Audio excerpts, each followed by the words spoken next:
Gandang gabi, wala LF. Hindi tayo dumaan sa iba't shortcut ulit.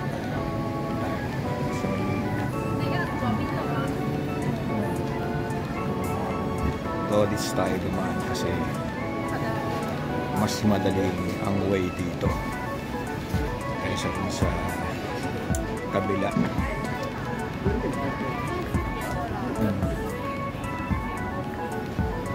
Daming tao ngayon pero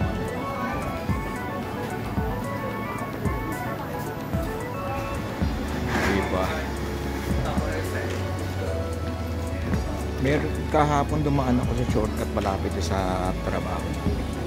May mga Chinese na trabaho na dumadaan ako, sabi sa akin leng chai daw o leng chai. Ang ibig sabihin ng leng chai, pogi daw ako. Pero sabi ko, ano man ako nangyayin, pogi ako. Pero baga, takot lang. May itsura, hindi naman siguro humahanga lang sila. May itsura nga doon. Sabi ko, tatlo sila yung babae.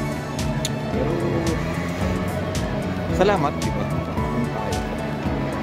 Miski 50 na tayo. Ngayon, papag-51 na nga tayo. Kung may umahanga pa rin sa ayan natin. Siguro natin kahit nasabihin natin na 51 na tayo. Salamat, Lord. Okay daw, eh. Yolo, Papa Pitugo. Sabi ko, Dingdong. Pero hindi mo pwede si Dingdong. Hindi mo pwede si Papa P. Kasi Leonel Rojas. Hindi lang naman dapat. Ano iba? Shoutout dyan kay Mother and Father Earth. Sa Apo, Agapsiyan. One Place Lighting. Sa mga followers ko. FB, TikTok. Yung bago kong channel. Kalolo FTV sa YouTube. Mag-subscribe po. Sa mga kumpare ko dyan. Kaibigan ko, mga mag-anak ko dyan sa Pinas. Shoutout sa inyo. Kay Apple sa Japan, kay ate sa Batangas, kay Juma sa Muntinlupa. Shoutout sa inyo. Shoutout. Tayo dumaan. Shortcut dyan.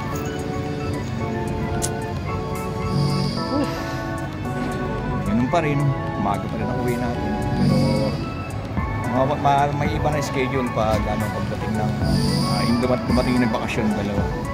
Hapon na uli ako. Ngayon, tsaga lang ng 3 weeks na 12 hours na na puro umaga uwi, gabi umaga uwi. Ganun talaga buhay. Sige na. Tatawid na po ako. Bye-bye. God bless. Thank you for watching.